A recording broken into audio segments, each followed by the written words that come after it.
Good morning. I'm Renne Peterkin. I'm coming to you from the Medical College of Georgia at Augusta University. I'm here at RWCS in Maui, and I'm presenting my poster on fractures in patients with rheumatoid arthritis and end-stage renal disease. So we know that rheumatoid arthritis is a risk factor for fractures. We also know that ESRD is a risk factor for fractures. What we don't know is what happens in the population with both ESRD and RA. So that's what my study stands to address. And the other thing is, with patients who have both RA and ESRD, what are the specific risk factors for fracture?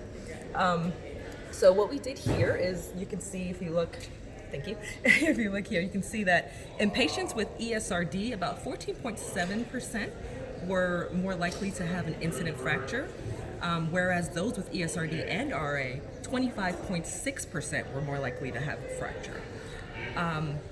As far as the strongest risk factor for fracture, what we found was prevalent fracture within 5 years of the initiation of dialysis was the strongest risk factors for patients with both ESRD and RA.